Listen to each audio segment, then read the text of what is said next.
तो उत्तर में हिमालय से लेकर दक्षिण में समुद्र तक फैले इस पूरे उपमहाद्वीप को भारतवर्ष कहा गया है, जिसका सीधा सा अर्थ होता है भरत का देश। और यहाँ के जो निवासी हैं उन्हें भारतीय कहा गया है, यानी भरत की संतान। हाँ, और ये जो नामकरण है ना, ये अपने आप में हमारी भौगोलिक और सांस्कृतिक एकता को बहुत अच्छे से दर्शाता है।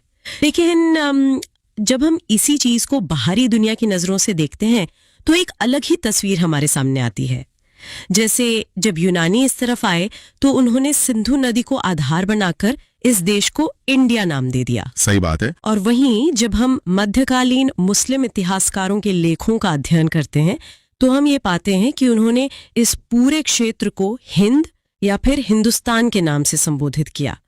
नामों का ये जो पूरा सफर है, ये खुद में ये बताता है कि सदियों से ये उपमहाद्वीप पूरी दुनिया के लिए कितना बड़ा आकर्षण का केंद्र रहा है। बिल्कुल, और शायद इसी विशालता और इतने हजारों सालों के सफर को आसानी से समझने के लिए ही इतिहासकारों ने हमारे इतिहास को मुख्य रूप से 3 अलग अलग कालखंडों में बांट दिया है, प्राचीन भारत, मध्यकालीन भारत और आधुनिक भारत। हाँ, लेकिन आज हम अपना पूरा ध्यान सिर्फ और सिर्फ प्राचीन भारत पर ही केंद्रित रखने वाले हैं। अब जब हम इतने पुराने समय की बात कर रहे हैं तो जहन में ये सवाल उठना लाजमी है कि आखिर ये प्राचीन इतिहास हमारे सामने आता कहां से है।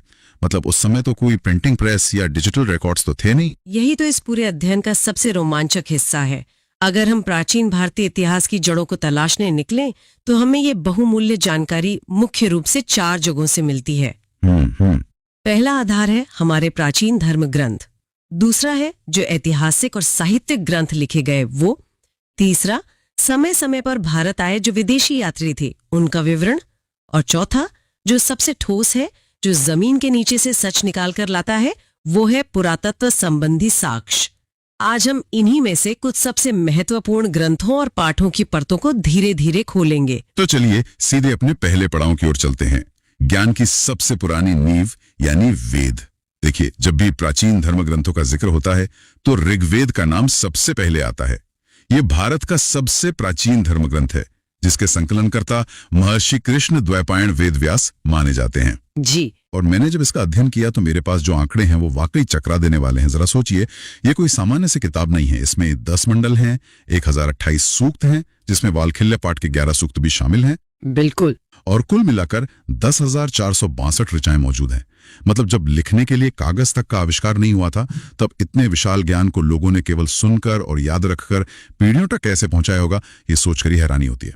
इससे आप ऐसे समझ सकते हैं कि ये प्राचीन काल का सबसे सुरक्षित और सटीक मौखिक डेटाबेस था। इन ऋचाओं के इस क्रमबद्ध ज्ञान को संजोने के लिए एक बहुत ही कड़ा अनुशासन होता था। इन ऋचाओं को पढ़ने वाले यानी इनका सस्वर पाठ करने वाले जो ऋषि होते थे उन्हें होत्र कहा जाता था। ओहो, होत्र। हाँ, लेकिन ऋग्वेद सिर्फ मंत्रों का कोई संग्रह भर नहीं है। अगर हम इसे थोड़ा गहराई से पढ़ें तो ये ग्रंथ प्राचीन आर्यों की पूरी राजनीतिक प्रणाली का एक आईना है। ये हमें बाकायदा बताता है कि उस समय कबीले कैसे काम करते थे, उनके नियम क्या थे और वे अपना प्रशासन कैसे चलाते थे। एक तरह से कहूं तो ये सिर्फ उनका धर्म नहीं, उनका पूरा संविधान था। ये नजरिया वाकई इसे देखने का तरीका एकदम बदल देता है। और ऋग्वेद में ही मुझे एक ऐसी बात मिली जिसने मुझे सबसे ज्यादा चौंकाया। मतलब हम सब ने अपने जीवन में कभी न कभी गायत्री मंत्र सुना या पढ़ा ही होगा। बिल्कुल सुना है। पर यह बात बहुत कम लोग जानते हैं कि यह प्रसिद्ध गायत्री मंत्र ऋग्वेद के 3 मंडल में ही दर्ज है। इसकी रचना विश्वामित्र ने की थी और यह सूर्य देवता सावित्री को समर्पित है। हजारों साल पहले रचित एक मंत्र आज भी करोड़ों लोगों की दिनचर्या का हिस्सा है। यह निरंतरता अपने आप में अद्भुत है। और यही निरंतरता ही हमारी संस्कृति की असली ताकत है। ऋग्वेद के हर मंडल में आपको कुछ न कुछ विशिष्ट मिल जाएगा। उदाहरण के लिए अगर हम इसके 9वें मंडल को देखें तो वहां देवता सोम का स्पष्ट उल्लेख मिलता है। अच्छा, सोमरस वाला। हाँ, जो उस समय के एक विशेष अनुष्ठानिक पेय से जुड़ा है। वहीं 8वें मंडल की जो हस्तलिखित ऋचाएं हैं उन्हें खिल कहा जाता है। लेकिन अगर हम आज के समाज और उसकी बनावट को समझना चाहते हैं तो इसका 10वां मंडल सबसे अधिक महत्वपूर्ण हो जाता है। हाँ, 10वें मंडल का पुरुष सूक्त ये बहुत चर्चा में भी रहता है। मैंने पढ़ा है कि इसमें चातुर्वर्णी समाज यानी 4 वर्णों की कल्पना की गई है। इसके अनुसार 4 वर्ण हैं, ब्राह्मण, क्षत्रिय, वैश्य और शूद्र, जो आदि पुरुष ब्रह्मा के क्रमशः मुख, भुजाओं, जंघाओं और चरणों से उत्पन्न हुए हैं। लेकिन यहाँ एक सवाल मेरे मन में आता है, क्या ये व्यवस्था शुरुआत से ही इतनी सख्त और जन्म पर आधारित थी या समय के साथ इसे इतना कठोर बना दिया गया? ये एक बहुत ही अहम सवाल है और देखिए, हम यहाँ निष्पक्ष रूप से सिर्फ ग्रंथों का विश्लेषण कर रहे हैं। पुरुष सूक्त असल में इस बात का सबसे शुरुआती प्रमाण है कि समाज में जो श्रम विभाजन है, जिसे हम डिवीजन ऑफ लेबर कहते हैं, उसे एक व्यवस्था के तहत कैसे देखा गया। शुरुआत में ये पूरी तरह से कर्म पर आधारित था, लेकिन बाद में जब हम आगे चलकर धर्म सूत्रों को पढ़ते हैं तब तक चीजें काफी बदल चुकी थीं। धर्मसूत्र इन 4 प्रमुख जातियों की सामाजिक स्थितियों, उनके व्यवसायों, उनके दायित्वों और उनके विशेषाधिकारों के बीच एक बहुत ही स्पष्ट और सख्त विभेद कर देता है। मतलब नियम कड़े हो गए। बिल्कुल, यानी जो शुरुआत में सिर्फ काम के आधार पर बटा था, वो धीरे धीरे एक पक्की और जन्म आधारित सामाजिक संरचना बन गया। ये समझना बहुत जरूरी था। और ऋग्वेद की बात करें तो इसमें कई ऐसी कथाएं भी हैं जो हमारे आज के त्योहारों और कहानियों से सीधे जुड़ी हुई हैं।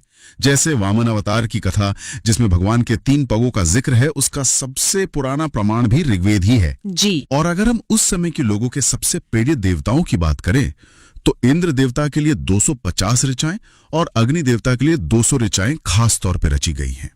ये आंकड़े ही हमें बता देते हैं कि उस दौर में युद्ध और अग्नि का समाज में क्या महत्व रहा होगा। एकदम सही।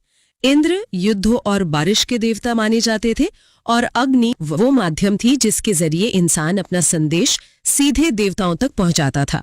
और ऋग्वेद के बाद अगर वैदिक साहित्य में किसी पाठ का सबसे अहम स्थान है तो वो शतपथ ब्राह्मण का है। लेकिन वेद तो कुल 4 है। ऋग्वेद के इतने भारी भरकम दार्शनिक और राजनैतिक ज्ञान के बाद अब यजुर्वेद और सामवेद का नंबर आता है, जो समाज के एक बिल्कुल अलग ही पहलू को हमारे सामने रखते हैं। यजुर्वेद के बारे में ना एक बात मुझे बहुत अनोखी लगी। ये सिर्फ एक तरह के खांचे में फिट नहीं होता, ये गद्य और पद्य यानी प्रोज और पोएट्री दोनों में लिखा गया है। हाँ, ये इसकी बहुत बड़ी खासियत है। ये एक ऐसा वेद है यहाँ मंत्रों के पाठ और बलिदान या यज्ञ के समय पालन किए जाने वाले नियमों का पूरा संकलन मिलता है और इसके पाठकर्ता को अध्वर्यु कहा जाता है। फिर उसके बाद आता है सामवेद, जिसका नाम सुनते ही मुझे संगीत की याद आ जाती है। बिल्कुल आनी चाहिए। ये गाई जा सकने वाली ऋचाओं का एक बहुत ही सुरीला संकलन है। सामवेद का भारतीय कला पर इतना गहरा प्रभाव है कि इसे भारतीय संगीत का जनक ही कहा जाता है। इसके पाठकर्ता को उद्रात्रु कहते हैं।